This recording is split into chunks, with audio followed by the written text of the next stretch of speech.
বর্ষাকালটা তবে পড়েই গেল কলকাতায়। ব্যোমকেশের হাতেও এখন তেমন একটা কাজ নেই। সে এখন কোনো জটিল কেসের অপেক্ষায় দিন গুনছে। ওকে জিজ্ঞেস করলেই বলে, বুঝলে ভাইয়া, অনেকদিন ধরেই মনটা কেমন উসখুস করছে। আর জটিল রহস্যের সমাধান না করতে পারলে আমার মাথাটা ঠিক খোলে না। কিন্তু আজকাল আর সেরকম মাথা খাটানো অপরাধী আছে কোথায়? সবই তো ওই ছিচকে চোর, আর না হলে খুনের আসামি। আমি বুঝি আমার বন্ধু তার পেশাটিকে কাজে না লাগাতে পেরে বেজায় অলসভাবে দিন যাপন করছে। আমি আর কি করি, জানলার বাইরে তাকিয়ে আছি। কি সুন্দরী না এই বর্ষার দিনগুলো। শহর কলকাতার বড় বড় ইমারতগুলোর দামি আর জৌলুস রং আজ ফিকে বর্ষার এই বৃষ্টি সমস্ত কিছু ভিজিয়ে দিয়েছে। কাল সারা রাত বৃষ্টি হওয়ায় রাতের রাস্তার বাতিগুলো এই দিনের বেলায়ও কেউ আর নেভায়নি। আকাশে সবসময় যেন চলছে অজস্র কলরব আর কালো মেঘরাশির মেলা। মেঘেরা যেন আজ তার সমস্ত কান্না উজাড় করে বড় বিষাদে চোখের জল ফেলেই চলেছে। মাঝে মাঝে যেন এই লেখক মন আকাশটাকে ডেকে জানতে ইচ্ছে করে সে এত কাঁদছে কেন, তার কিসের এত দুঃখ। মন যেন হারিয়ে যেতে চায় বৃষ্টি ভেজা দিনগুলোতে অদ্ভুত এক মায়াময় জগতে। বৃষ্টি এলে সবচেয়ে বেশি ভালো লাগে খিচুড়ি আর বেগুন ভাজা। তাই আজ সকাল থেকে যখন ঝিরঝিরে বৃষ্টি নিয়ে আকাশ কালো করে এলো, তখন ব্যোমকেশ তার কাজের টেবিলের ওপর দুটো হাত রেখে ঘোষণার ভঙ্গিতে বলল, ভাইয়া, তোমার বৌঠানকে বলে দাও আজ দুপুরে মুগের ডালের খিচুড়ি আর গোল গোল করে লাল বেগুন ভাজা বরাদ্দ হোক বন্দীদের জন্য। আমি ব্যোমকেশের কথার উত্তর না দিয়ে জোর গলায় বললাম, বৌঠান, তোমার বন্দির শেষ ইচ্ছে হচ্ছে খিচুড়ি আর বেগুন ভাজা। ব্যোমকেশ নিঃশব্দে সামান্য হাসল, তারপরে বলল, এই বৃষ্টি এলে কিন্তু বেশ অন্যরকম হয়ে যায় সবকিছু। তুমি তো আরো ভালো বুঝবে, কারণ তুমি যে কলম চালাও। আমি কিছুটা বিদ্রোহ ঘোষণা করার মতো করে বললাম, যারা কলম চালায় তারা যে সবার থেকে এই প্রকৃতির সুন্দর দৃশ্যগুলির ব্যাপারগুলো ভালোভাবে বুঝবে এই ধারণা কিন্তু ভুল। ফারাক একটা আছে, তবে অন্য জায়গায়। ব্যোমকেশ বলল, তা কি ফারাক বলো শুনি। আমি ভালো করে চেয়ারে হেলান দিয়ে বললাম, মনে করো একজন লেখক আর একজন সাধারণ মানুষ একসময় একটাই দৃশ্য দেখছে। তার মানে এই নয় যে সাধারণ একজন মানুষ সেই দৃশ্য দেখে যা ভাবছে তা লেখকের ভাবনার চেয়ে কম। আসল সমস্যাটা হলো লেখক অতি সাধারণ ব্যাপারটাকে এত রঞ্জিত করে বা সুন্দর করে বলতে বা লিখতে পারবেন, তা সাধারণ মানুষ হয়তো পারবে না। অথচ সে হয়তো ভেবেছে আরো বেশি কিছু। ব্যোমকেশ হাসি মুখে বলল, বেড়ে বলেছো, কিন্তু তোমার তো দার্শনিক হওয়ার কথা ছিল ভাইয়া। আচ্ছা, এবার বলো এই ফারাকের জন্য দায়ী কি? এই রে, এটা তো ভেবে দেখিনি। মনে হয় একজন লেখক আর একজন সাধারণ মানুষ, তাই? ব্যোমকেশ একটু হেসে বলল, অনেকটা তাই, তবে আসল কারণটা হলো অভ্যাস। যেমন ধরো, এই যে রান্নাঘরে তোমার বৌঠান রান্নার সময় জানেন কোথায় নুন আছে কোথায় লঙ্কা আছে। আমরা রান্নাঘরে গেলে তা খুঁজেই মরবো কিন্তু শুধু।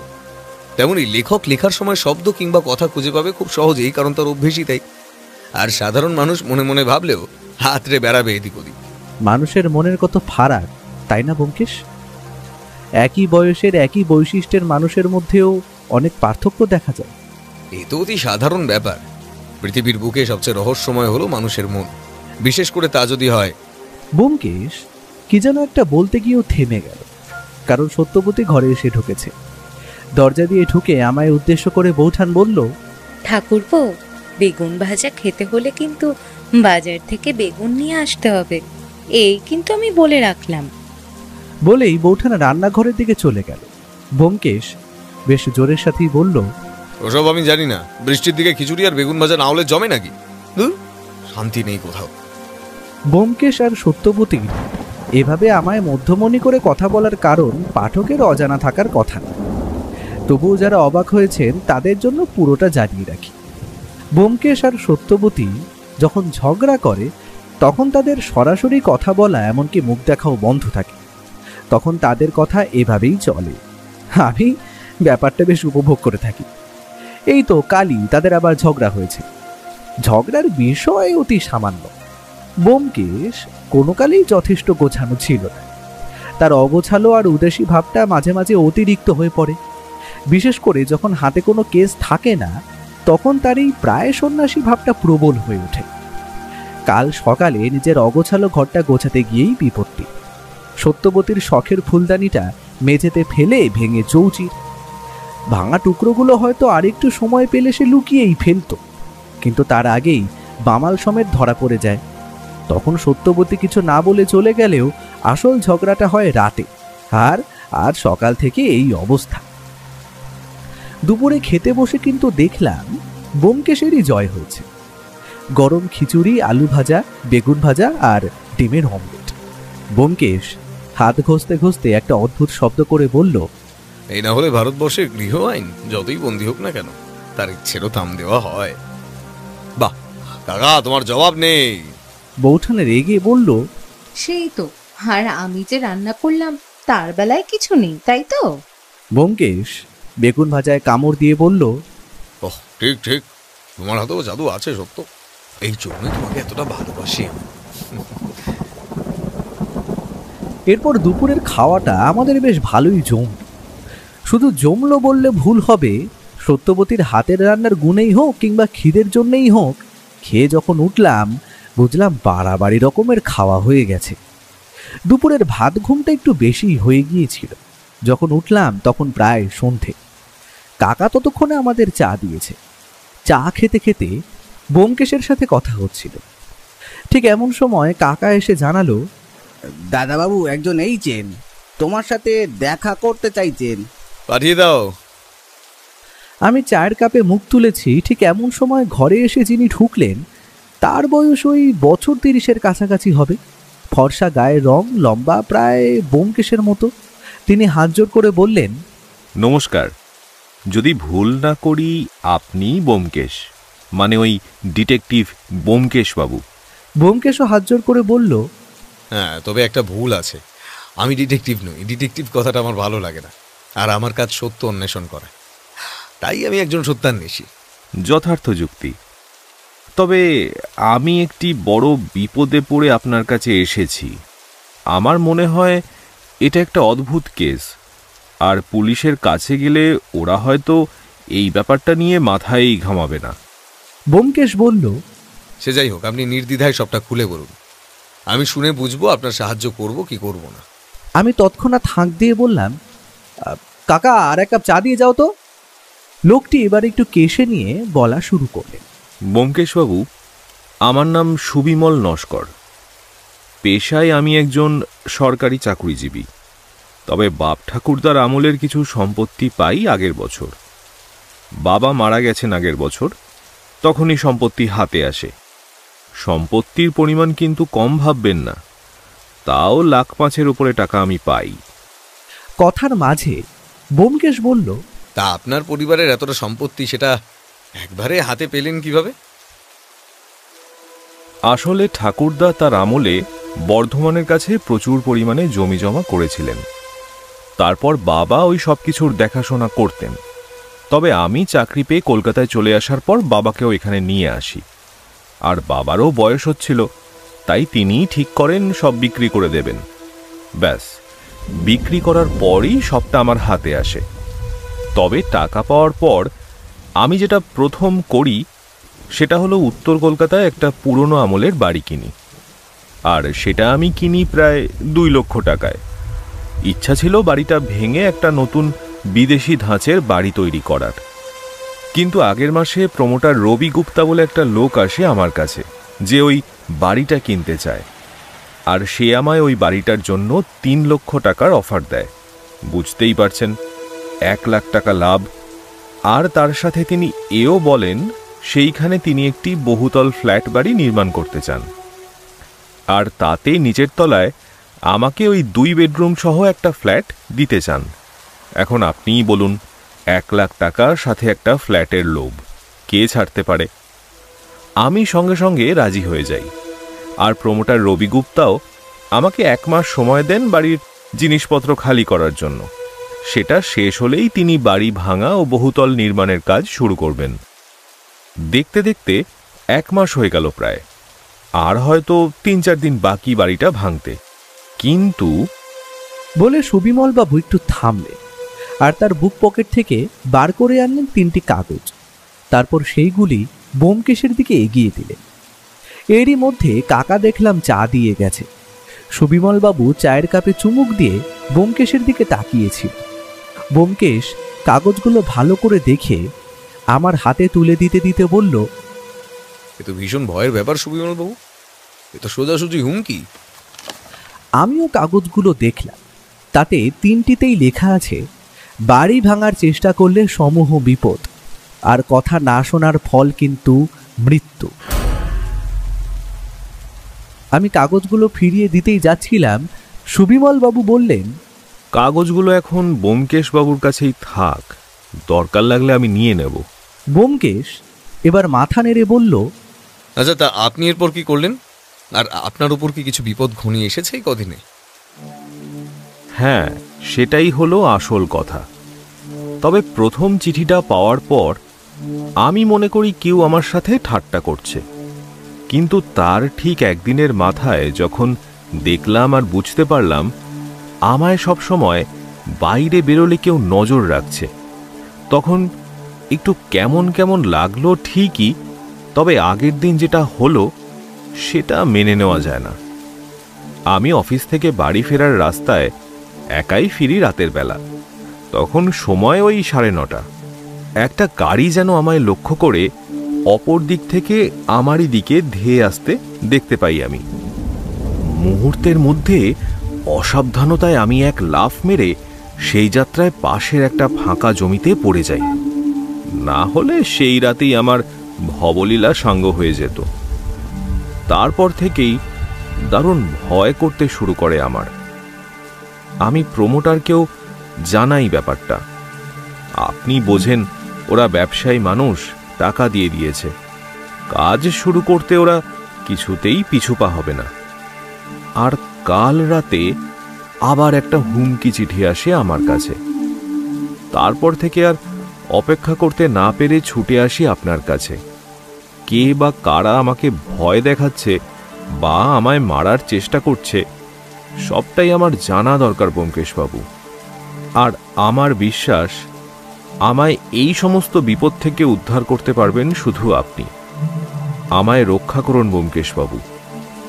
আর আমার নিজের পরিবারও আছে, তাই যদি তাদের উপর কোনো ক্ষতি করতে চায় কেউ। ভদ্রলোক দেখলাম কথাগুলো বলতে বলতে কেমন যেন ভেঙে পড়লেন। ব্যোমকেশ এবারে বলল, আচ্ছা, আপনি এখন কোথায় থাকছেন? সেই কেনা পুরনো বাড়িটাই কি? আর আপনার পরিবারের সুরক্ষা কতটা নিরাপদ? কারণ আপনার উপর হামলা যখন হয়েছে, তবে তাদের নিরাপত্তার কথাটাও মাথায় রাখবেন কিন্তু। সেই জন্যই তো আমি চাকরি করার দরুন যে কোয়ার্টার পেয়েছি সেটাতেই আছি এখন। আর সেইখানে একসাথে অনেক কটি পরিবার একসাথে বাস করে। আর আমার কোয়ার্টার 3 তলায়, তার উপর বন্দুকধারী 2 সিকিউরিটি গার্ড সবসময় নিচে থাকে, তাই সেইখানে ওরা নিরাপদ। ব্যোমকেশ এবার একটা সিগারেট ধরিয়ে একটা সুখ টান দিয়ে বলল, তবে একটা কথা বলবো, আপনার ওই পুরনো বাড়িটার চাবি কার কাছে থাকে? আমার কাছেই ব্যোমকেশবাবু। এই যে, এটা আমার কাছেই থাকে সব সময়। ব্যোমকেশ বলল, আমার মনে হয় এটা এখন আপনার কাছে থাকা নিরাপদ নয়, হয়তো এটার জন্য আপনার কোনো বিপদ নেমে আসতে পারে। আমি আপনার কাছে ওই জন্যই এসেছিলাম। এটা এই কদিন আপনার কাছেই রাখুন ব্যোমকেশবাবু। তদন্তে যা যা যখন দরকার আপনি অবাধে কাউকে বলতে হবে না, যখন খুশি সেই বাড়িতে যেতে পারেন। ব্যোমকেশ চাবিটা হাতে নিয়ে বলল, বাড়িটার ঠিকানাটা লিখে দিয়ে যান, আমি আজকালের মধ্যেই নিজে গিয়ে দেখে আসবো। ভদ্রলোক একটা সাদা কাগজে ঠিকানা লিখে দিতেই ব্যোমকেশ বলল, আচ্ছা, এই চাবির কি আর কোনো ডুপ্লিকেট আছে? মানে প্রমোটারের কাছে যখন বিক্রি করেছেন? ব্যোমকেশের কথা শেষ হওয়ার আগেই তিনি বললেন, হ্যাঁ, ওনার কাছে একটা আছে। মাঝে মাঝেই জমি জরিপ আর ছোটখাটো কাজের জন্য একটা চাবি উনি চেয়ে নিয়েছিলেন।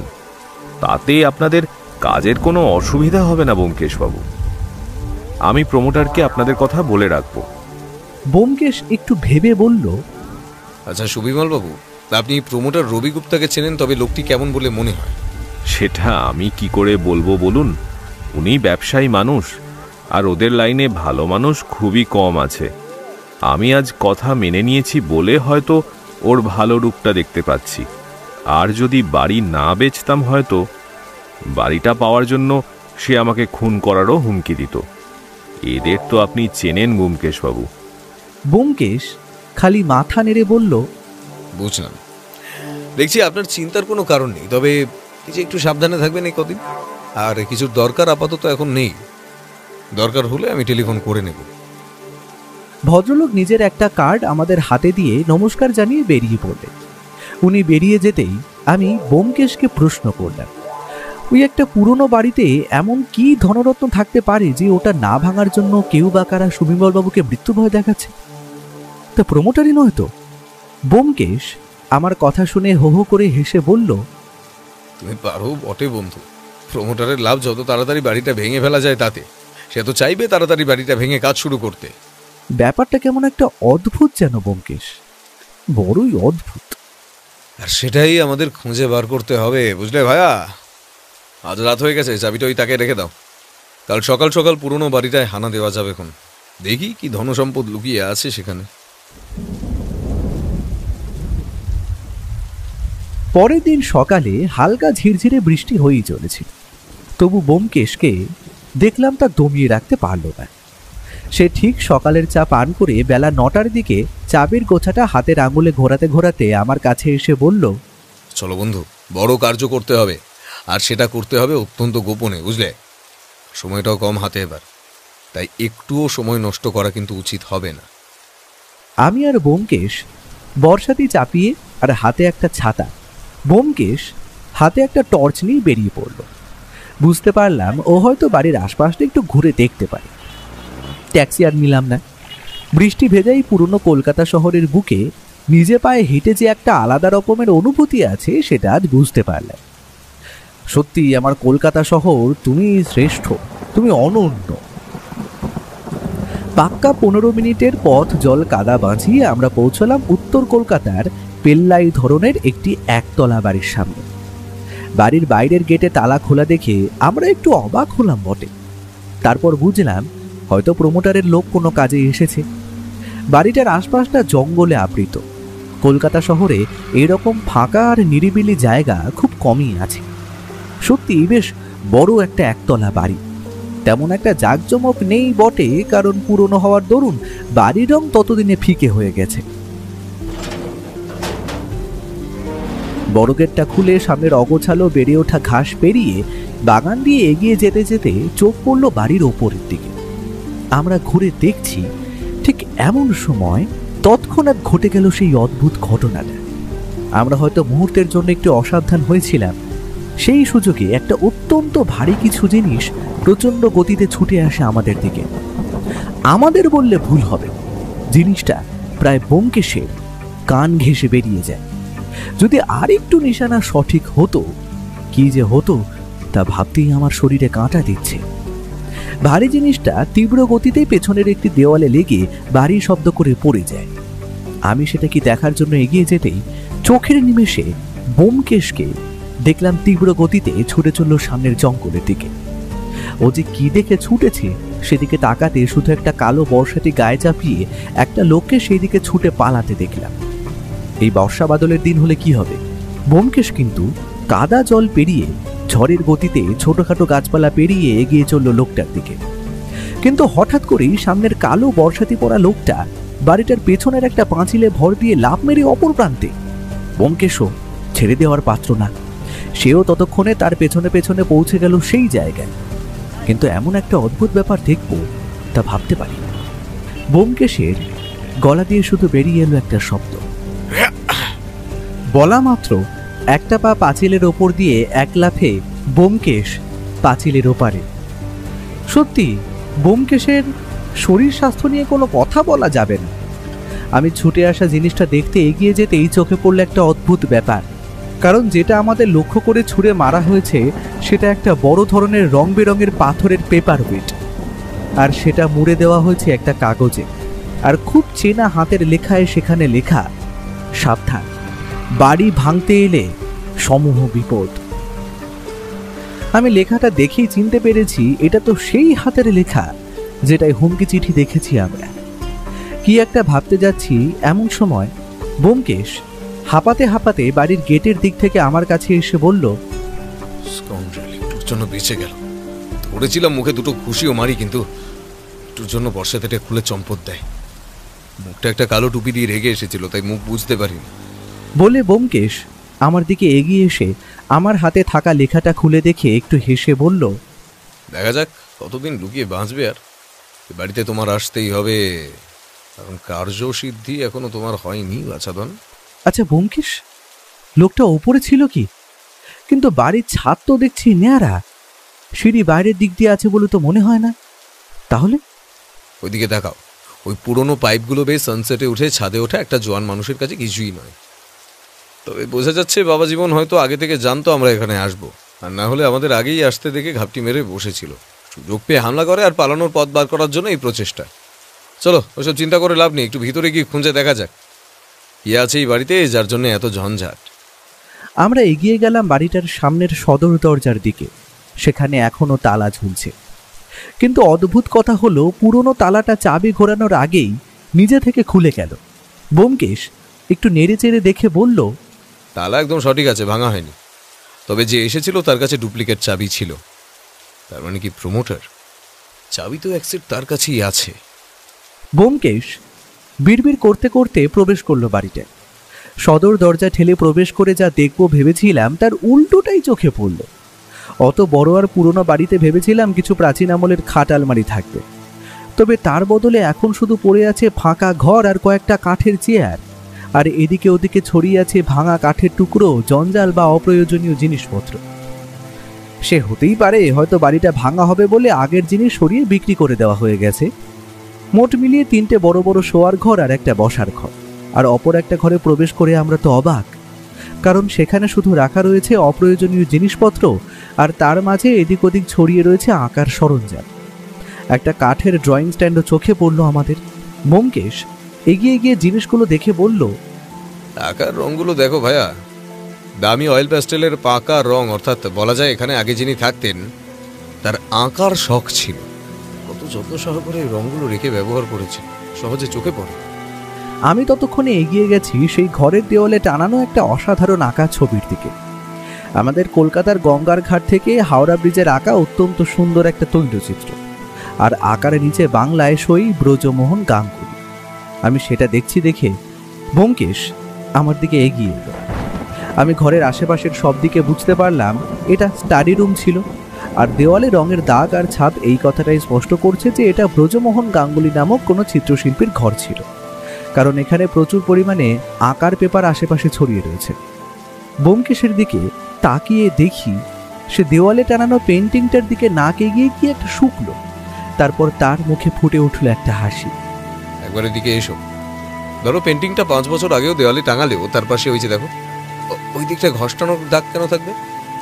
আর পেন্টিং এর রঙগুলো একটু ভালো করে খুঁটিয়ে দেখলে হয়তো দেখতে পাবে সেগুলো কিছুদিন আগের করা, কারণ রঙগুলোর গন্ধ এখনো যায়নি। আমি একটু পরীক্ষা করে বুঝতে পারলাম ব্যোমকেশ ঠিক কথাই বলছে। বেশ, ঠিক আছে, চলো বন্ধু, এখনকার মতো এখানের কাজ শেষ। একটু সুবিমল বাবুর বাড়ি থেকে ঘুরে আসা যায়, কিন্তু ওনাকে এখনো কিছু বলবে না যে আমরা এখানে কিছু পেয়েছি কিনা। যেমন বলা তেমন কাজ। আমরা এবার বাড়িটা ভালো মতো তালা লাগিয়ে বেরিয়ে এলাম বাইরে। আমি বুঝলাম ব্যোমকেশ একটু খবর বার করার চেষ্টা করছে। এখান দিয়ে জানা গেল যে এই কয়েকদিন ধরে বাড়িতে 2টো লোক মাঝে মাঝেই কাজের জন্য একটা ছোট মালটানা গাড়ি নিয়ে আসতো। তারা নিজেদের মতো কাজ করে আবার চলেও যেত।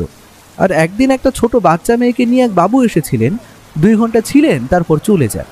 ব্যোমকেশ খালি মাথা নেড়ে জানালো, বুঝতে পারলাম হয়তো সুবিমল বাবুর ছোট মেয়ে আছে হয়তো। আমরা যখন ভদ্রলোকের বাড়ি পৌঁছলাম তখন প্রায় 11টা বেজে গেছে।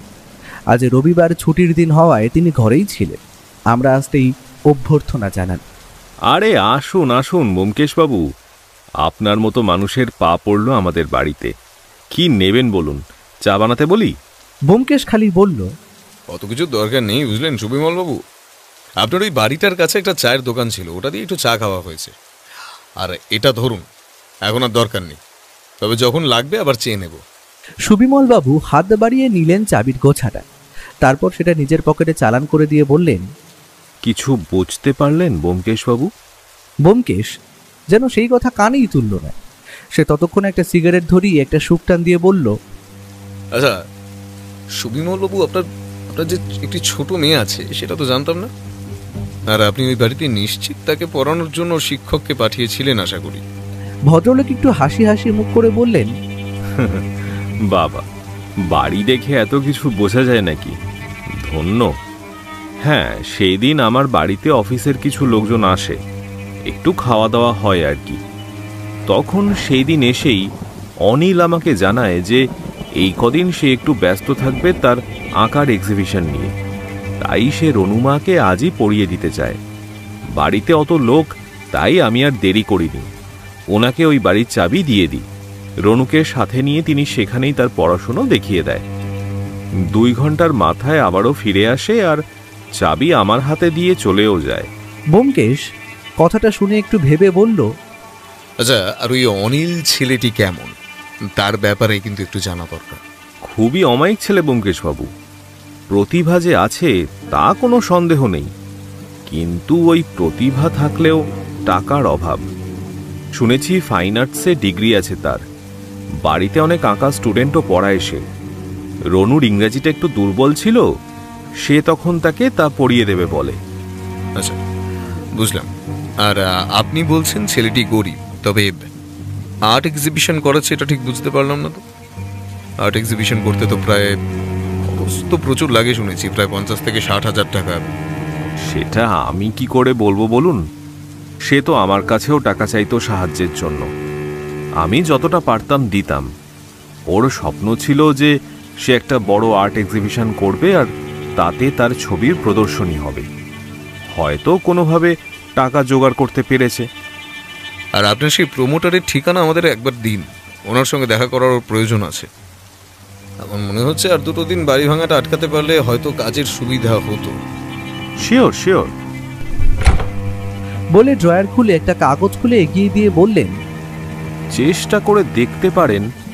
মনে হয় না তিনি মানবেন, লোকটা একটু অন্যরকম, কাজ আর টাকা ছাড়া কিছুই বোঝে না। ব্যোমকেশ নমস্কার জানিয়ে উঠে পড়ল।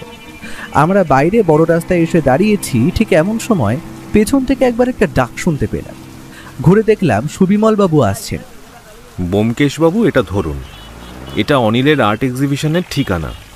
আমাকে আসতে বলেছিল, তবে আমার একটা কাজ আছে, আপনারা চাইলে যেতে পারেন। সেটা দিয়ে ভদ্রলোক হাসির মুখে চলে গেলেন। ব্যোমকেশ আমার দিকে তাকিয়ে বলল, ভাইয়া, বেলা 12টা বাজতে চললো, তোমার নিশ্চিত এখন বাড়ি যাওয়া উচিত। তোমার বউঠান আমায় বাজার আনতে বলেছিল, সেটা বেমালুম ভুলে গেছি কাজের ঠেলায়। তুমি তৎক্ষণাৎ পাড়ার বিশুয়া বাজারওয়ালার কাছ থেকে বাজার নিয়ে তাড়াতাড়ি বাড়ি ফেরো, তাহলে সে কুরুক্ষেত্র বাঁধাবে। আমি ততক্ষণে একটা ছোট কাজ সেরে আসি। আমি জানি ব্যোমকেশের এখনের অবস্থা তাই। আর দেরি না করে ওকে ফেলে বাজারে নিয়ে একটা রিক্সা করে বাড়ি পৌঁছালাম। বাড়ি পৌঁছেও রেহাই নেই। বৌঠান ততক্ষণে কাকাকে শুনিয়ে শুনিয়ে বলছে, এই যে কাকা, দেখো সময় হলো তেনাদের আসা। কাজ কাজ করে যে পেটে কিছু পড়তে হবে তারা ভুলেই যান। রান্না করতে তো আর সময় লাগে না, এখন এই বেলায় আমি হাত পুড়িয়ে রান্না করতে বসি আর কি। ঠাকুরপো, তুমিও দিনকে দিন ওর সাথে থাকতে থাকতে ওর মতোই হয়ে যাচ্ছ একেবারে। আমি আর কিছু বললাম না, খালি একটু ফিক করে হেসে বাজারের দলেই তার হাতে তুলে স্নানে চলে গেলাম। ব্যোমকেশ যখন ফিরল ততক্ষণে প্রায় বেলা 1:30। আসার সাথে সাথেই একটা ছোটখাটো গৃহযুদ্ধ হয়ে গেল আর কি। আমি ব্যাপারটা দেখে একটু হাসি রেখে ব্যোমকেশ খাওয়ার টেবিলে বসে বলল, দাঁড়াও না, বিয়েটা করো, বুঝতে পারবে কত ধানে কত চাল। ভাইয়া, বহু সুখে চিরকুমার ব্রত অবলম্বন করে কাটাচ্ছ, তাই না? তা আমাকে ধরে কেন টানাটানি করো ভায়া? আমি তো বেশ ভালোই আছি। ভালো থাকাচ্ছি তোমায়, দাঁড়াও। তোমায় ওই জবাই করার ফোন দিয়ে আটতে হবে দেখছি। আজ দুপুরে ব্যোমকেশের আনা পাকা কাতলা মাছের কালিয়া, ঘন করে মাছের মাথা দিয়ে মুগের ডাল, আর সাথে শেষ পাতে মিষ্টি সহযোগে খাওয়া দাওয়াটা বেশ ভালোই হলো। সত্যি বৌঠান আসার পর আমাদের মতো বন্দিগুলো একটু ভালো মন্দ খেতে পারে, আর বৌঠানের রান্নার স্বাদ সত্যি অমৃত। ব্যোমকেশ ততক্ষণে দুপুরে খাওয়া দাওয়া শেষ করে একটু বোধ করি ভাত ঘুম দেওয়ার প্রস্তুতি নিচ্ছিল। আমি তখনই আর ঘরে গিয়ে ওকে প্রশ্ন করি, তা ব্যোমকেশ একা একা এতক্ষণ কোথায় ছিল? নতুন কিছু জানতে পারলে নাকি? ব্যোমকেশ একটা বড় সড়ো হাই তুলে বলল, সব থেকে বড় তথ্য জেনে এলাম যে, যেটা সব দিক থেকে সাহায্য করবে আমাদের এই কেসে। গিয়েছিলাম লাইব্রেরির দিকে, পুরনো খবর যেখানে সব থেকে আগে পাওয়া যায়, আর আমার চেনা লোকও আছে কিছু সেইখানে। জানতে চাইলাম আর্টিস্ট ব্রজমোহন গাঙ্গুলির সম্বন্ধে কিছু কি জানে তারা? ব্রজমোহন গাঙ্গুলি নাকি বিদেশে গিয়ে বিখ্যাত হওয়া বাঙালি আর্টিস্টদের মধ্যে অন্যতম। লোকটি তার শুরুর জীবনে কলকাতায় আর্ট কলেজে পড়াশোনা করেন। তার কলকাতায় একটি বাড়িও ছিল, তবে তখনও তার তেমন একটা নাম ডাক হয়নি। তার আঁকা বেশ কিছু ছবি কলকাতা আর্ট গ্যালারিতেও রাখা আছে, তবে বেশিরভাগ ছবি বিখ্যাত হয় ইংল্যান্ডে যাওয়ার পর। কারণ জানা যায় তিনি নাকি ইংল্যান্ডের সেই সময়কার কোনো সম্ভ্রান্ত পরিবারের মহিলার ছবি এঁকে বড় নাম করেন। পেপারেও তার ছবি আঁকা ছবি বেরিয়েছিল। আর সব থেকে অবাক করা কাণ্ড কি জানো অজিত? সেই ব্রজমোহন গাঙ্গুলির এখনকার একটা চিত্রের দাম নাকি প্রায় 40 থেকে 50,000 টাকাও হতে পারে। কথাটা শোনা মাত্র আমার মুখে একটা হাসির রেখা খেলে গেল। তার মানে তুমি বলতে চাইছো যে বাড়িটা সুবিমলবাবু কিনেছেন সেটা প্রায় 30 বছর আগে হয়তো আর্টিস্ট ব্রজমোহন গাঙ্গুলির বাড়ি ছিল, আর সেই দিন দেওয়ালে যে পেইন্টিংটা আমরা দেখতে পাই সেটা আসলে তাঁরই আঁকা। আর সুবিমলবাবু তা জানেন না। এত দামি একটা তৈলচিত্র, সাথে ওই বাড়িতে হয়তো আরও কিছু এরকম পেইন্টিং আছে যেটা হাতাবার জন্যেই বারবার সুবিমলবাবুকে বাড়ি না ভাঙার হুমকি দেওয়া হচ্ছে। একদম ঠিক ধরেছ। এবার প্রশ্ন হলো, প্রমোটার রবি গুপ্তা ওই ছবি সম্পর্কে কিছু জানে কিনা, বা বাড়িতে যে এরকম কিছু সম্পদ লুকিয়ে আছে তা তার অজানা কিনা। মঙ্কেশ, আমার মনে হয় এইসব ক্ষেত্রে এরা বড় লোক, এদের কাছে এই ছবির দামটাই আসুক। আমার মন বলে রবি গুপ্ত এখনো জানেনই না যে বাড়ি তিনি কিনেছেন তাতে হয়তো এত দামি কিছু লুকোনো আছে। ব্যোমকেশ পকেট থেকে একটা সিগারেট বার করতেই যাচ্ছিল, বৌঠান আসছে দেখে টুক করে সেটা পকেটে চালান করে দিতে দিতে বলল, চলো না বিকেলের দিকে প্রমোটার রবি গুপ্তাকে একটু বাজিয়ে আসা যায়। বৌঠান আসার সাথে সাথেই আমি তাকে বললাম, বৌঠান, ব্যোমকেশ কিন্তু এবার বড়লোক পার্টির কেস পেয়েছে, বুঝলে? যদি পারিশ্রমিক ভালো হয় নিজের জন্য একটা সোনার হার গড়িয়ে নিতে বলো না কিন্তু। বেরিয়ে যেতে যেতে দেখলাম ব্যোমকেশ আমার দিকে কটমট করে তাকিয়ে আছে আর বলছে, বিকেলে তোমায় দেখছি, দাঁড়াও। দুপুরে লেখালেখির কাজ করে যখন একটু চোখ বুঝলাম, উঠতে উঠতে তখন প্রায় সন্ধ্যা 6টার কাছাকাছি। তাও যদি ব্যোমকেশ না ডাকতো উঠতে পারতাম কিনা সন্দেহ আছে। ওঠো ভাইয়া, ঘুমোচ্ছে দেখো কুম্ভকর্ণের ছোট ভাই। এই আমি কিন্তু চললাম, তুমি পড়ে পড়ে ঘুমো। হ্যাঁ। ব্যোমকেশের গলা শুনে ধরপড় করে উঠে বসলাম। কিছুক্ষণের মধ্যেই বৌঠান চা দেওয়ায় সেটা পান করে রাস্তায় উঠলাম। আমি বললাম, তাহলে এখন গন্তব্য কোথায়? প্রমোটার রবিগুপ্তর বাড়ি আশা করি। ব্যোমকেশ মাথা নেড়ে জানালো, লোকটাকে টেলিফোন করেছিলাম, বললো 8টার পর ফাঁকা হবে। তার মানে হাতে এখন 1.5 ঘন্টার উপর সময়, তাই অন্য একটা জায়গায় যাব প্রথমে। কোথায়? চলোই না ভাইয়া, নতুন প্রজন্মের চিত্রকরদের হাতের কাজ একটু দেখে আসা যাক। ব্যোমকেশের কথা শুনে বুঝতে পারলাম সে আজ বিকেলে হওয়া অনিশ বলে ছেলেটার আর্ট এক্সিবিশনে যেতে চাইছে। তবে সেখানে গিয়ে কিছু লাভ হবে কি কে জানে বাবা। ব্যোমকেশ এখন যেটা বলছে সেটা করাই শ্রেয়। আর এক্সিবিশনটা হচ্ছে লিও ক্লাব অফ ওয়েলফেয়ার বিল্ডিংয়ে। এগিয়ে যেতেই বুঝতে পারলাম ভিড় সেখানে ভালোই হয়েছে। আমরাও এগিয়ে গেলাম সেই দিকেই। বেশ জাঁকজমক করে সাজানো হয়েছে জায়গাটা, আর তার দেওয়ালগুলোতে সাজানো রয়েছে ছবিগুলো। আর খেয়াল করে দেখলাম প্রতিটা ছবির নিচে তার চিত্রকর ও ছবিটির দাম লেখা রয়েছে। অর্থাৎ যার যখন যে ছবিটা পছন্দ হবে সে সেটা দামাদামি করে তৎক্ষণাৎ কিনে নিতে পারে। চারিদিকে এত রকমের অপূর্ব সুন্দর ছবিগুলো দেখতে দেখতে আমি যে কোথায় হারিয়ে গিয়েছিলাম বলে বোঝাতে পারবো না। কিন্তু ঠিক এমন সময় আমার চোখ গেল ব্যোমকেশের ছবির দিকে। সে তখন একটা বড় তৈলচিত্রের নিচে গিয়ে দাঁড়িয়ে আছে আর মন দিয়ে সেটা দেখছে। আর একটু এগিয়ে চোখে পড়ল চিত্রকরের নাম বড় বড় হরফে লেখা, ব্রজমোহন গাঙ্গুলি। আর তার পাশে ছবির দাম দেখে আমার চোখ ছানা বড়া হয়ে যাওয়ার জোগাড়, কারণ সেই চিত্রের দাম নাকি 80,000 টাকা। ব্যোমকেশের দিকে এগিয়ে যাব, তখন হঠাৎ করেই একটা বছর 25-এর ছেলে আমাদের দেখে এগিয়ে এলো। ব্যোমকেশ ছবিটার দিকে তাকিয়ে আছে দেখে সে বলল, আপনারা কি এই ছবিটা কিনতে চান? এটার দাম এতটা হওয়া স্বাভাবিক, তবে আমি অল্প কিছু কম করতে পারি কিন্তু, আর ছবিটার মালিকও আমি। ব্যোমকেশ তখন একটু হেসে বলে, এই ছবি কেনার টাকা বা সাধ্য কোনোটাই আমার নেই অনিশ, তবে কিভাবে এটা কিনলে বলো তো পারলে, এটা জানতে খুব ইচ্ছে করছে। ছেলেটা ব্যোমকেশের মুখে নিজের নাম শুনে হয়তো একটু ঘাবড়ে গিয়েছিল। একটু সামনে নিয়ে এসে বলল, আপনাদের যদি ছবি কিনতে হয় তাহলে বলুন, অযথা এত প্রশ্নের উত্তর দেওয়া আমার পক্ষে সম্ভব নয়।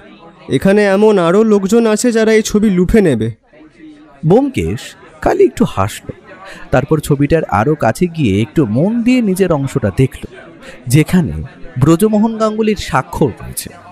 তা অনিস, তোমার যা এখন রমরমা বাজার দেখছি, তাহলে ছাত্র পড়ানো বা ছবি আঁকা শেখানো তা কি এখন বন্ধ করে দেওয়ার চিন্তা করছো আশা করি?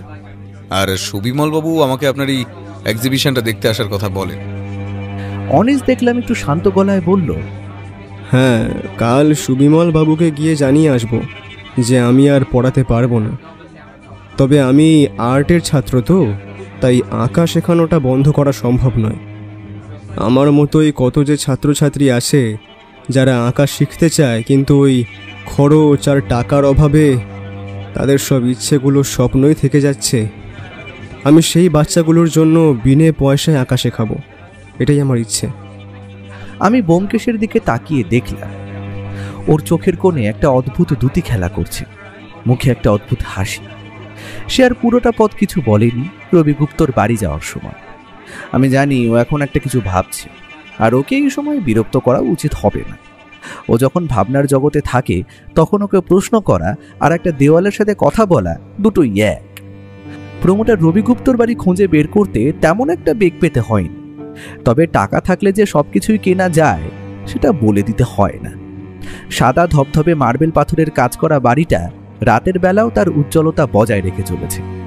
সামনে একটা ছোট্ট বাগান, আর তার মাঝখানে নুড়ি পাথর বেচানো পথ, আর সামনে একটা ঝর্ণাও চোখে পড়ল। আমরা এগিয়ে যেতেই একটা চাকর দরজা খুলে এগিয়ে এলো, তারপরে বলল, আপনি ব্যোমকেশ বাবু? 8টায় অ্যাপয়েন্টমেন্ট ছিল। আসুন আসুন, বসুন, এখানে বাবু আসছেন একটু পর। আমাদের বসানো হলো সুসজ্জিত একটি ডাইনিং। তবে যাই হোক, আমরা সেই ঘরে ঢোকার সাথে সাথেই চোখ চলে গেল একটা জিনিসে। সেটা আর কিছু নয়, একটা খুবই পরিচিত কাঁচের ফ্রেমে বন্দি একটা অয়েল পেন্টিং। পেন্টিংটা দেখা মাত্র আমার মুখ তো হা, কারণ এটা সেই পেন্টিং যেটা প্রথম দিন আমরা সুবিমল বাবুর পুরনো বাড়িটায় দেখেছিলাম। অবিকল সেই পেন্টিং, কোথাও কোনো অমিল নেই। কলকাতা গঙ্গার থেকে শহরের বুকে হাওড়া ব্রিজের সেই আঁকা অপূর্ব অয়েল পেন্টিং। ব্যোমকেশ আর সোফায় বসে সে এগিয়ে গেল ছবিটার দিকে, ভালো করে নিরীক্ষণ করে বিড়বিড় করে বলল, বড্ড হাতের কাজ। আমার মাথায় তখন একটা কথা ঢুকছে না, আমরা সুবিমল বাবুর বাড়িতে যে ছবিটা দেখেছি সেটা আসল নাকি আজকের দেখা এই পেন্টিংটা। আমার চোখে তো কোনো তফাতই ধরা পড়ছে না। আমরা ছবিটার দিকে তাকিয়ে তখন একটু গলা খাকারির আওয়াজ শোনা গেল। ঘরে প্রবেশ করলেন প্রায় 6 ফুটের কাছাকাছি একজন বয়স 45-এর মানুষ। ব্যোমকেশ ছবিটার দিকে তাকিয়ে আছে দেখে বলল, ব্যোমকেশ বাবু, আপনার তো ডিটেকটিভের চোখ আছে দেখছি। তবে বলেন, ও তসবির কেমন? The great Bengali artist Brajamohan গাঙ্গুলির নিজস্ব আঁকা ছবি। 5 দিন আগে একদম অন ক্যাশ 40,000 দিয়ে কিনি ওটা। ও তসবির দারুণ না? আর নিচে দেখুন, ওখানে ওখানে খুদ আর্টিস্টের সিগনেচারও আছে। ব্যোমকেশ হাসি মুখে বলল, অনবদ্য হাতের কাজ আর্টিস্টের। তবে এটা কোথা থেকে কিনলেন জানতে খুব ইচ্ছে করছে। কোনো অকশন হাউসে উঠলে এটা কিন্তু এত কম দামে আপনি পেতেন বলে মনে হয় না। আমি বুঝলাম ভদ্রলোক অবাঙালি, তাই কথাতেও সেই টান লক্ষ্য করা যায়। হ্যাঁ ব্যোমকেশ বাবু, আমি এটা একটা সোর্স দিয়ে কিনি। তবে তার ব্যাপারে আমাকে জিজ্ঞেস করলে আমি কিন্তু বলতে পারবো না, এটা বলা বারণ আছে। তবে যে লোক আমাকে এটা বেচেছে তার কাছে এখনো অনেক কটা ছবি আছে ওই ওই ওই সেম আর্টিস্টের। So I will buy all of them. Byomkesh এবার কিছু একটা বলতেই যাচ্ছিল, তার আগেই ভদ্রলোক দেখলাম বললেন, দেখেন ব্যোমকেশ বাবু, আমি আপনার নাম অনেক শুনেছি, কিন্তু ওই বাড়িটা ভাঙতে আমাকে মানা করবেন না। আমি 1 মাস টাইম এমনিই দিয়েছি। একদিনও যদি দেরি করি তাহলে কাজের অনেক অসুবিধা হয়, আর টাকারও শ্রাদ্ধ। কি বলেন ব্যোমকেশ বাবু? বলে ভদ্রলোক হো হো করে হেসে উঠলেন। ব্যোমকেশ হেসে উত্তর দিল, সেটা আর দরকার পড়বে না রবিবাবু, আশা করছি। তবে আমায় আপনি এটা বলুন যে বাড়িটা আপনি কিনেছেন সুবিমল বাবুর দিয়ে, ওটা কার বাড়ি ছিল, ওটা কি আপনার জানা? সে জেনে আমি কি করব ব্যোমকেশ বাবু? আমি খালি বাড়ির বাইরের খালি জায়গাটা দেখে এসেছিলাম, मैं अंदर भी नहीं गया। असल में ये सब काम देखने के लिए মানে আমার এই সব কাজ দেখার জন্য লোক আছে, তাই আর কি। ব্যোমকেশ হাসি মুখে নমস্কার জানিয়ে উঠে পড়ল। আপনাকে একটু বিরক্ত করলাম মিস্টার গুপ্তা, তবে ভবিষ্যতে যদি কোনো দরকার পড়ে আমাকে জানাতে ভুলবেন না কিন্তু। ভদ্রলোক হাসি মুখে আমাদের দরজা অবধি এগিয়ে দিতে এলেন। রাত প্রায় 9টার কাছাকাছি হওয়ায় সেই দিন আমরা ট্যাক্সি নিয়ে বাড়িতে ফিরে আসি। রাতে খাওয়া দাওয়ার পর ব্যোমকেশকে বললাম, তুমি কি কিছু বুঝতে পারছো? আমার মাথায় তো কিছুই আসছে না। আর ধরো এই প্রমোটার আমাদের সামনে মিথ্যে কথা বলছে, সেটা তো হতেই পারে। তৈরি হয়ে থেকো, আজ রাতে 12টার পর একটু বেরোতে হবে। আর আজই মনে হচ্ছে চোরের উপর বাটবাড়িটা করতে হবে। দাঁড়াও, একটা টেলিফোন করে নি। আর অজিত, রাতের বেলা ঘাপটি মেরে থাকার জন্য কেমন পোশাক পরবে তা তোমায় বলে দিতে হবে না আশা করি। আমি বুঝলাম না ব্যোমকেশ কি করতে চাইছে, আর সে যাবেই বা কোথায়, আর কোন চোরের কথা বলছে সে। আমরা যেদিন পুরনো বাড়িটা তন্ন তন্ন করে খুঁজেছিলাম সেই দিন তো আর কোনো ছবি সেখানে আমরা পাইনি। ব্যোমকেশ তৎক্ষণাৎ একটা ফোন করলো। পাশের ঘরে হওয়ায় আমি অতটা বুঝতে পারিনি। রাত তখন 12টার কাছাকাছি। ব্যোমকেশের কথা মতো আমরা মোটামুটি প্রস্তুত। বৌঠান রাতের বেলা বেরোনোর জন্য একটু কুইকাই করলেও পরে সে থেমে যায়। ব্যোমকেশের কথা মতো ডার্ক রঙের পোশাক পরিধান করে আমরা বেরিয়ে পড়লাম। রাস্তা তখন শুনশান। কলকাতা শহর যে এতটা শান্ত হতে পারে তা যেন আজ প্রথমবার অনুভব করলাম। চেনা রাস্তায় আর ফাঁকা হওয়ার দরুন প্রায় ওই 10-12 মিনিটের মধ্যেই আমরা বাড়িটার কাছে পৌঁছে যাই। আর গেটের কাছে পৌঁছে আমি দেখতে পাই একটি লোক সেখানে আগে থেকেই দাঁড়িয়ে আছে। আর একটু কাছে যেতে বুঝতে পারলাম এ যে সুবিমল বাবু। ব্যোমকেশ ওনার কাছে গিয়ে বলল, যা যা বলেছিলাম মনে আছে তো? কোনো শব্দ নয়। যদি দেখেন আমাদের বাইরে কোনো চিল্লামিল্লির আওয়াজ, তবেই এই ভাঙা জানালাটা দিয়ে বেরিয়ে আসবেন। তবে আমার মন বলছে সেরকম কিছু হবে না, চোর বাড়িতে ঢুকবে। ব্যোমকেশ দেখলাম বাড়ির সদর দরজাটি খুলে ভিতরে থেকে একটা লুকোনোর জায়গা খুঁজে দিয়ে সুবিমল বাবুকে সেখানে ঘাপটি মেরে বসে থাকতে বলল। তারপর নিজে বাইরে দিয়ে দরজায় তালা লাগিয়ে আমায় বলল, চলো ভাইয়া, আমরা ওই কালকের ওই জঙ্গলের দিকে লুকিয়ে থাকি। কেন জানি না আমার মন বলছে চোর বাবা জীবন এইদিকেই আসবে। আমরা এগিয়ে গেলাম একটা অন্ধকার ঝোপের অংশের দিকে। সব জায়গায় অল্প স্বল্প আলো থাকলেও সেই জায়গাটা যেন একটু বেশি অন্ধকার। আমি আর ব্যোমকেশ চুপটি করে ঘাপটি মেরে বসে রইলাম সেখানে। মুখে যে কোনো কথা হবে না সেটা আগেই বলা ছিল। কতক্ষণ যে ওই রকমভাবে ঘাপটি মেরে বসেছিলাম সেটা বলে বোঝাতে পারবো না। ওই অন্ধকার ঝোপের মধ্যে মশার যে কি উৎপাত তা আজ হাড়ে হাড়ে টের পাচ্ছি। সময় যেন কাটতেই যায় না। অন্ধকারের মধ্যে এক একটা মুহূর্ত যেন 1 ঘন্টা ঠেকছিল আমার। ঠিক রাত কটা হবে জানি না, তবে হঠাৎ করেই রাস্তায় কিছু কুকুরের ডাক শুনতে পেলাম। ব্যোমকেশ একটু নড়ে চড়ে বসে আমার দিকে মুখে আঙুল তুলে দেখিয়ে দিল, চুপ। সেই সময়টা আমার মনের অবস্থা যে কি তা বলে বোঝাতে পারবো না। বুকের প্রতিটা ধুকপুকানি যেন কানে স্পষ্ট শুনতে পাচ্ছি আমি মনে মনে চিন্তা করলাম, সুবিমল বাবু তবে একা একা কি করছেন বাড়ির ভেতরে কে জানে। কিন্তু আমার ভাবনায় বাধা ফেলে একটা টর্চের আলো যেন এগিয়ে এলো বাড়ির গেট লক্ষ্য করে।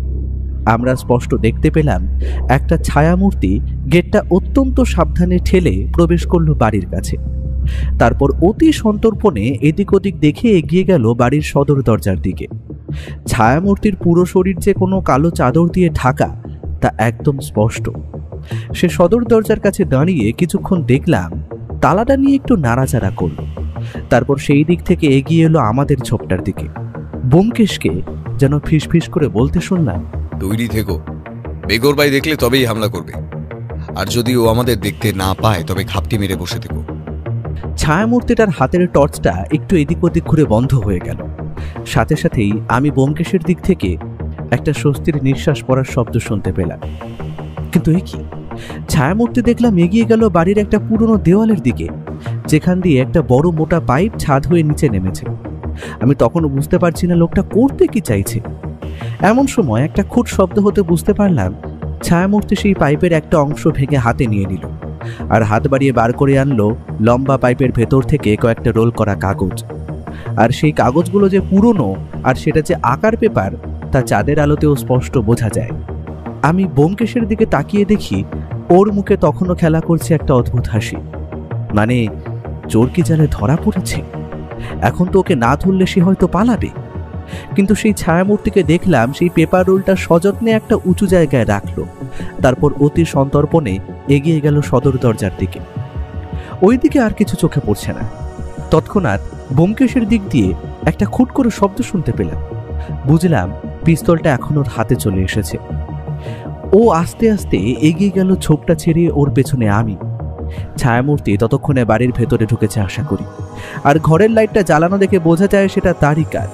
ব্যোমকেশ আর আমি বাড়ির দরজা দিয়ে ভেতরে প্রবেশ করার সাথে সাথেই কালো চাদর পরা লোকটাকে সহজেই চোখে পড়ল। লোকটা বোধ করি ব্যোমকেশকে ধাক্কা মেরে পালাবার চেষ্টা করতে যাচ্ছিল, কিন্তু ব্যোমকেশের হাতের আগ্নেয়াস্ত্রটা দেখে সেইখানেই থেমে গেল। ব্যোমকেশের মুখে তখন হাসির রেখা। সে বলল, ভাইয়া, বাইরে দিয়ে আঁকার কাগজগুলো অতি যত্নে ভিতরে নিয়ে এসো। তোমরা কেউ জানো না যে ওর ভিতর কি সম্পদ লুকিয়ে আছে। আর সুবিমল বাবু, আপনি এবার বেরিয়ে আসতে পারেন। দেখুন, আপনার আসামি আপনার সামনে। আমি বাইরে গিয়ে জিনিসগুলো নিয়ে ভেতরে এলাম। সুবিমল বাবু ততক্ষণে বেরিয়ে সামনে এসে দাঁড়িয়েছেন। ব্যোমকেশ বলল, অনিশ, এবার আর তোমার ওই কালো চাদরটা না চাপিয়ে থাকলেও চলবে। খুলে দাও ওটা। কোনো চালাকি করার চেষ্টা করবে না, আমি তোমার কোনো ক্ষতি করব না, কথা দিলাম। আস্তে আস্তে আমাদের সামনে চাদরটা সরিয়ে ছলো ছলো চোখে মেঝেতে বসে পড়ল অনিশ। সুবিমল বাবু বললেন, অনিশ, তবে তুই? এই সব কিছুর মানে কি ব্যোমকেশ বাবু? ব্যোমকেশ অনিশের কাছে গিয়ে তাকে তুলে বলল, লজ্জার কিছু নেই তোমার, উঠে দাঁড়াও। সবটা তুমি বলবে না আমি বলবো? ওর মুখ দেখে বোঝা যাচ্ছে কোনো কিছু বলার অবস্থায় সে এখন নেই। আমি একটা জিনিস দেখে হঠাৎ করে অবাক হয়ে বললাম, ব্যোমকেশ, দেওয়ালে দেখো, ওই ছবিটাই যেটা আমরা রবিগুপ্তর বাড়িতে দেখেছি আর প্রথম দিন এখানে এসে দেখেছি। ব্যোমকেশ খালি হেসে বলল, একদম ঠিক বলেছ বন্ধু।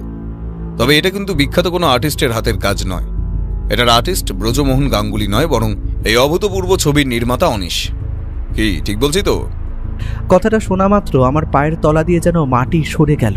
ব্যোমকেশ আবার বলা শুরু করলো, সুবিমল বাবু, আপনি এই বাড়িটা কার থেকে কিনেছিলেন বা কোথা থেকে কিনেছিলেন তা আমি জানি না, তবে এটা কোনো সাধারণ মানুষের বাড়ি না। এটা আর্টিস্ট ব্রজমোহন গাঙ্গুলির বাড়ি ছিল আজ থেকে 30 বছর আগে, যেটা মেনটেন করে রাখা হয়েছিল। তবে এই বাড়িতে যে কিছু অমূল্য সম্পদ লুকিয়ে আছে তা আপনি বুঝতে পারেননি, কিন্তু সেটা বুঝতে পেরেছিল এই অনিশ। এ আপনি কি বলছেন ব্যোমকেশ বাবু? মূল্যবান সম্পদ? মূল্যবান যে শুধু সোনাদানা হয় সেটা কিন্তু নয় সুবিমল বাবু, কারণ এই যে ছবিগুলো আপনি দেখছেন এর প্রতিটার দাম প্রায় 40 থেকে 50 হাজার টাকারও বেশি। আপনার কেনা বাড়ি, অথচ আপনি নিজেই তা জানেন না। তবে সেটা বুঝতে পারে এই অনিশ। যেদিন সে আপনার মেয়েকে সেই বাড়িতে পড়াতে নিয়ে আসে, চোখের সামনে সে খুঁজে পায় ব্রজমোহন গাঙ্গুলির ছবিগুলো, কিন্তু তার ভয় ছিল যদি সে ধরা পড়ে যায়, তাই সেদিন মোটে একটা ছবি নিয়ে যায় আর তার বাজার দর যাচাই করে ফিরে আসে। তখন সে বুঝতে পারে এই ছবিগুলোর মূল্য কত। একই তার অবস্থা তখন ওই রকম। দারিদ্রতা মানুষকে অনেক ভুল কাজ করায়, বুঝলে অজিত? অনিশ সেই দিনই সেই ছবিটার মতো হুবহু একটা ছবি আঁকে, আর তার আঁকার হাত এতটা অসাধারণ যে আমি দেখেও সেই দিন ধরতে পারিনি। তবে ব্যোমকেশ, তুমি বুঝতে পারলে কিভাবে? যেন বন্ধু, যদি কোনো শিল্পী কোনো শিল্প নিজে হাতে তৈরি করে, সে সেটাই কিছু ছাপ ছেড়েই যাবে। আর সেই ভুলটাই করে অনিশ। সে ছবির নিচে স্বাক্ষর ব্রজমোহন গাঙ্গুলির করলেও তার হাতের লেখা যে মিলবে না সেটা সে ভুলে যায়, আর সেটাতেই তার উপর সন্দেহ পড়ে আমার মনে তখন উকি মারছিল একটা প্রশ্ন, সেটা করেই ফেললাম। আচ্ছা ব্যোমকেশ, অনিশ তো 6টা ছবি পেয়েই গিয়েছিল, তবে সে বাড়ির ভিতরে ঢুকতে গেল কেন আবার? আর সেই বাড়িতে ঢোকার চাবিটাই বা পেল কোথা থেকে? শিল্পী সত্তা ভাইয়া, বাড়িতে এত সুন্দর সুন্দর দামি দামি রং তুলি রয়েছে, কয়েকদিন পর হয়তো সেগুলো ভেঙে গুড়িয়ে দেওয়া হবে। অনিশের শিল্পী মন সেটা চায়, তাই সে ওগুলো উদ্ধার করতে বাড়িতে প্রবেশ করে, আর চাবি তো আগেভাগেই ডুপ্লিকেট করা ছিল। ঠিক এমন সময় অনিশের দিক থেকে তখন খুব ধীরে একটা স্বর ভেসে আসে, ব্যোমকেশ বাবু, এই পৃথিবীতে কেউ কারো নয়। যদি স্বপ্ন থাকে আর অধ্যবসায়ও থাকে, তবুও টাকার জন্য তাকে পায়ের নিচে পিষে ফেলা হয়। এই সমাজটা এমনই। আমি এই ছবিগুলোর সঠিক মূল্যই দিতাম, কারণ হয়তো প্রমোটার বা সুবিমল বাবু কেউই জানতেন না যে এই ছবিগুলোর আসল মূল্য কি। কয়েকদিন পর হয়তো এগুলো বাড়ি ভেঙে ফেলার সঙ্গে সঙ্গেই মাটিতে মিশিয়ে দেওয়া হতো। আমি যে মোট 8টা ছবি পেয়েছি তার মধ্যে 7টা সুবিমল বাবুর হাতে তুলে দিচ্ছি। তবে একটা দোষ আমি করেছি, সেটা হলো একটা ছবি আমি বিক্রি করি 40,000 টাকার বিনিময়ে প্রমোটার রবি গুপ্তাকে। ওটা আমি আর আপনাদেরকে ফেরত দিতে পারবো না, আর সেটার টাকা দিয়েই আমি আমার একটা আর্ট এক্সিবিশন করার স্বপ্ন পূরণ করতে পারি। আমি অত্যন্ত দুঃখিত সুবিমল বাবুকে এতগুলো হুমকি চিঠি দেওয়ার জন্য আর ভয় দেখানোর জন্য। এর জন্য যা সাজা হয় তা আমি মাথা পেতে নেব। ব্যোমকেশ এবার সুবিমল বাবুর দিকে তাকিয়ে বলল, সুবিমল বাবু, আমার কেসের সমাধান এখানেই শেষ। এবার আপনাকে একটা কথা বলি, আশা করি আপনি শুনবেন। আর এই বাড়িতে যা হলো তা আর যেন কোনোভাবেই পাঁচকান না হয়। ব্যোমকেশ বাবু, আপনি বলুন। আপনার জন্য আমার মাথা থেকে একটা ভয় নামলো। আপনার কথা নিশ্চিত শুনবো আমি। এ অনিশ ছেলেটির প্রতিভা আছে, হয়তো কিছু ভুল কাজ করে ফেলেছে, তবে এবারের মতো ওকে ছেড়ে দেওয়ার অনুরোধ রইল। আর ওই যে মোট 6টা ছবি আশা করি এই রোলে আছে, এটার আসল মালিক আপনি, কারণ বাড়িটা আপনার। তবে বাকি দুটোর মধ্যে যেটা অনিশ বিক্রি করেছে সেটা তো আর কিছু করা যাবে না। আর তার প্রদর্শনীতে যেটা সে রেখেছে সেই ছবিটা ওর জন্য ছেড়ে দিন। ব্যোমকেশের কথা শুনে অনিশ বলে ছেলেটির চোখে যেন জল দেখতে পেলাম।